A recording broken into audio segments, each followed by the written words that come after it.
Pregunta número 76. Del libro Filosofía Rosacruz en Preguntas y Respuestas. Tomo segundo, de Max Heindel.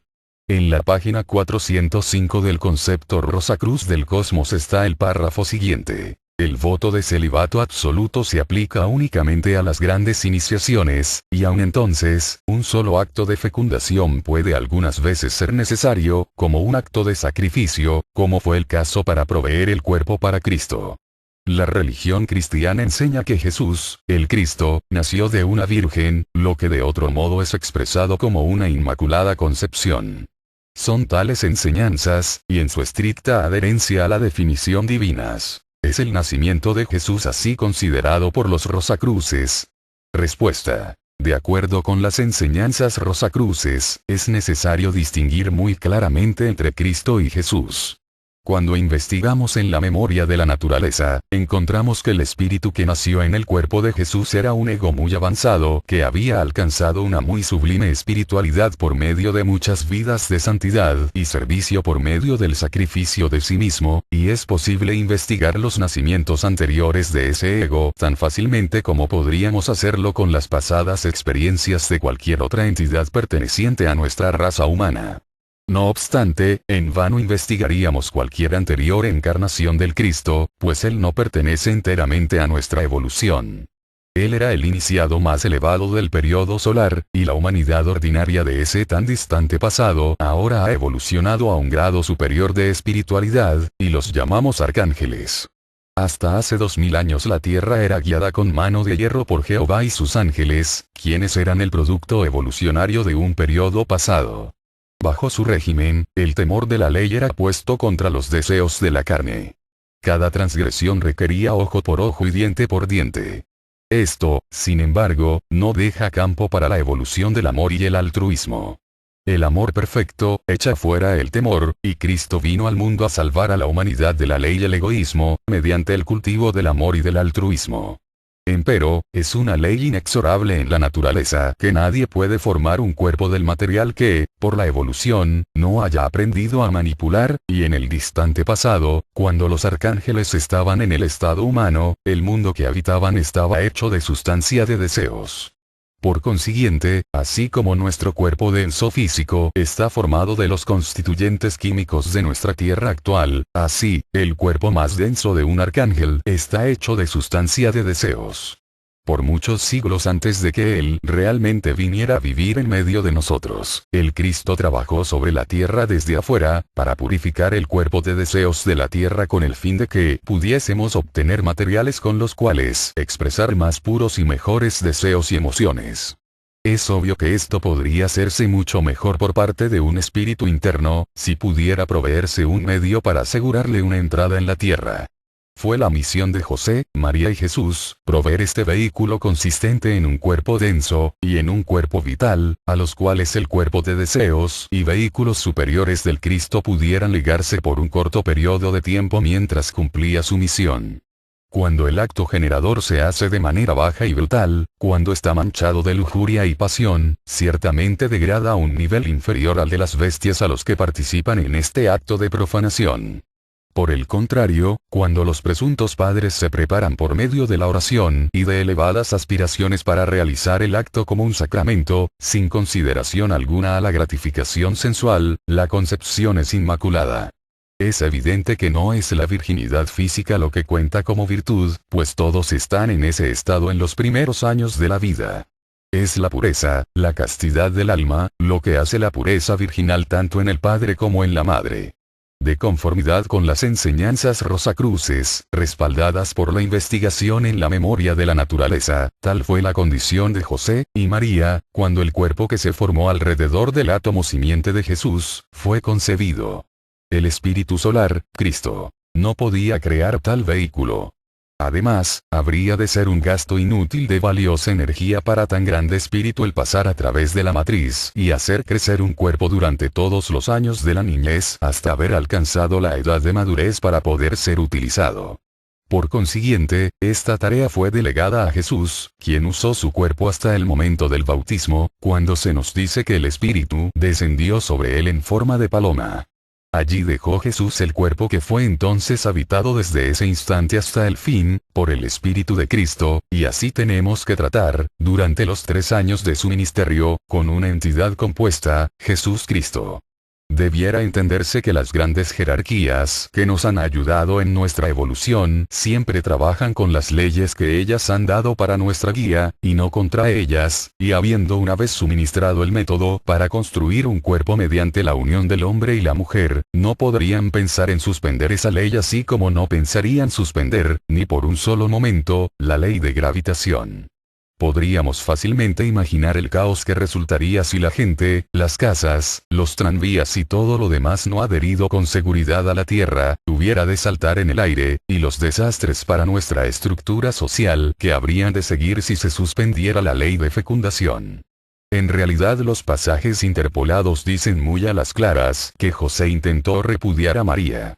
Tal conducta naturalmente seguiría un milagro no conocido o creído por el esposo ordinario.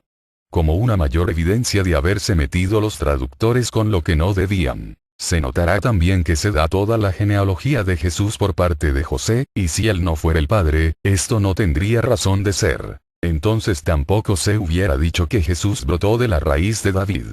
Hay medios, sin embargo, de formar un cuerpo útil para el adepto sin necesidad de pasar por la matriz. Antes de describir este método, deberá entenderse correctamente que el término adepto no debe aplicarse a los egotistas o charlatanes, que así se hacen llamar en los anuncios de los periódicos o entre un grupo de incautos. El verdadero adepto es uno que ha alcanzado un elevado estado de espiritualidad, y lo que es ese estado, lo podremos entender comparando al vidente ordinario con el iniciado. El vidente es el que ha desarrollado la visión espiritual. Si no tiene dominio sobre la facultad, ve las cosas en el mundo invisible cuando se le presentan. No tiene elección en lo que ha de ver, ni cuándo ni tampoco el poder para hacer desaparecer cualquier escena que le pueda ser desagradable. El investigador voluntario es el que, a voluntad, puede evocar las visiones y escenas de los mundos invisibles y puede dirigir su visión espiritual a cualquier objeto o acontecimiento por tan largo, o corto tiempo, como desee. Es creencia general entre la mayor parte de la gente que no ha pensado en el asunto, que cuando alguien puede ver cosas en los mundos invisibles, él es, por así decirlo, omnisciente, y conoce todo lo de allí. Pero en realidad, la habilidad de poder ver cosas en los mundos invisibles no lleva consigo la facultad de entender todo lo que con ellas se relaciona, así como tampoco la habilidad de poder ver una máquina aquí, nos da el conocimiento de cómo manejarla. El iniciado es el que no solo tiene la habilidad de poder ver las cosas en los mundos invisibles, sino también la facultad de poder abandonar su cuerpo, conscientemente, y manipular o investigar estas cosas. De esa manera, por grados adquiere el conocimiento de su funcionamiento interno, y cómo unir estas fuerzas a las que llamamos leyes de la naturaleza, a la carroza del progreso evolucionario.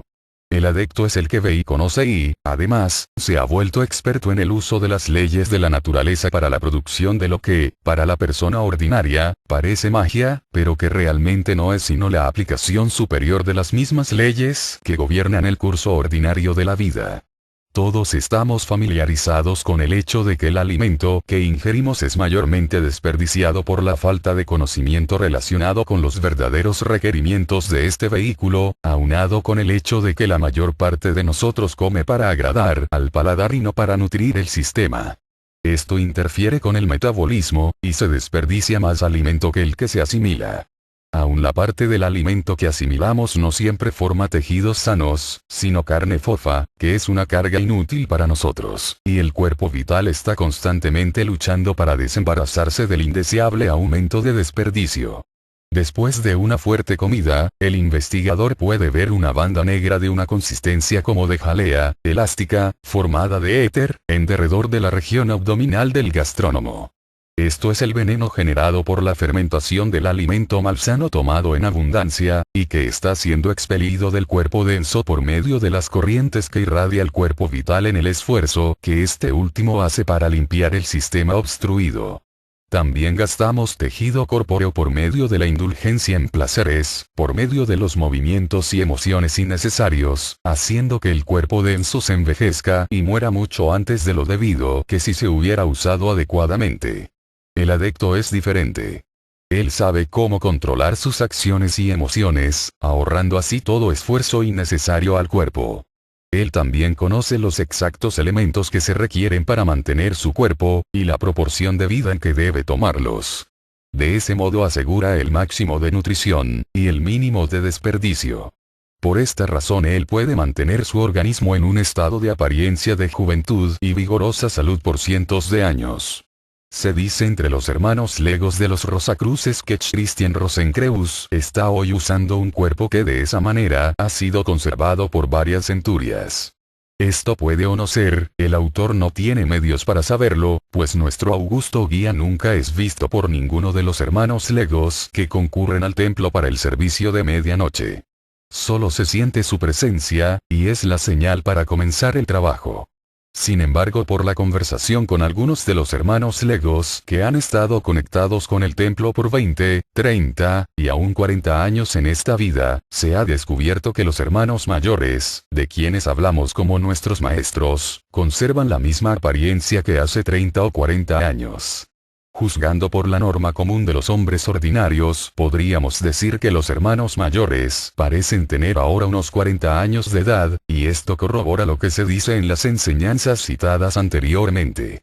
Vemos entonces que los adeptos son capaces de conservar sus cuerpos por centurias, tal vez por milenios, pero también les es posible crear un nuevo vehículo, si por cualquier razón resulta conveniente, y este es uno de los medios descritos por los hermanos mayores. Es una ley en la naturaleza que la vida de la célula inherente a cualquier partícula de alimento debe ser dominada por el ego antes de que pueda ser asimilada. Véase en este particular, el capítulo sobre asimilación en el concepto Rosacruz del cosmos. En consecuencia, es imposible para el adepto hacer un extracto de los elementos con los cuales se construye un organismo, y después pasar del viejo al nuevo. Primero tiene que ingerirlos en su propio cuerpo para que queden sintonizados con la vibración del átomo simiente y asimilados apropiadamente.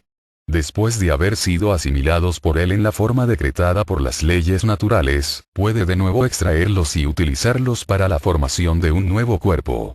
Por lo tanto, el adepto comienza este trabajo aumentando su dieta y extrayendo el sobrante de alimento.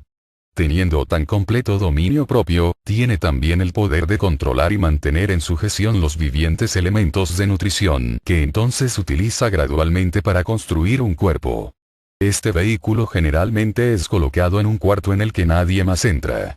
Cuando se ha terminado y el adepto desea hacer el cambio, simplemente sale del cuerpo viejo y entra en el nuevo. El uso de este método es la solución del misterio que rodea la juventud y antecedentes de hombres tales como el conde de Saint-Germain, Gagliostro, etc. Ellos eran adeptos que abandonaban un ambiente cuando ya no tenía objeto estar más en él y se mudaban a otro nuevo campo de actividad. Los cuerpos que habían dejado atrás no tenían nombres, y nadie podía suponer que el espíritu que los había habitado no hubiera seguido el curso usual post-mortem. Es también una ley en la naturaleza que nadie puede formar un vehículo a menos que haya aprendido por evolución a hacerlo. Grande y poderoso como era el espíritu solar cósmico de Cristo, no podía crear un cuerpo denso, ni en la matriz, ni por el método mágico ya antes descrito, pues él nunca tuvo esa experiencia en la vida celeste, donde son formados los arquetipos de los cuerpos, ni tampoco había pasado a través de la experiencia verdadera tal como ha sido de la humanidad por edades. Por consiguiente era necesario que alguien fuera escogido para formar un cuerpo para él. Ese honor y privilegio fue concedido a José, María y Jesús, quienes proveyeron el cuerpo denso y lo cuidaron durante los días de crecimiento hasta que fue alcanzada la madurez, juntos con el cuerpo vital necesario para mantener vivo el instrumento denso y completar el eslabón con el cuerpo de deseos de Cristo. De esta manera, cuando es comprendido debidamente, es cierto que Jesús nació de una virgen, y que la concepción fue inmaculada. El error consiste en confundir a Jesús con el Cristo. Anótese que el ángel Gabriel ordenó que se le diera el nombre de Jesús. Cristo significa ungido y esto se refiere a un ministerio, a una función, y no a una persona. En consecuencia, no es sino hasta después del bautismo, cuando él fue ungido con el Espíritu del que se habla como Jesucristo, o en el idioma inglés, el ungido Jesús. Es también un error considerar el nacimiento de Jesús como único. Tenemos la palabra del Cristo de que las cosas que Él hizo, también las haremos, y mayores aún. La Inmaculada Concepción, el bautismo, la cristianización, o la unción, el periodo de servicio y ministerio, la cruz y la corona, a su vez se convertirán en experiencias personales para cada uno de nosotros, pues todos somos Cristos en formación, y tenemos alguna vez que crecer hasta alcanzar la total estatura de la divinidad. Del libro Filosofía Rosacruz en preguntas y respuestas. Tomo segundo, de Max Heindel.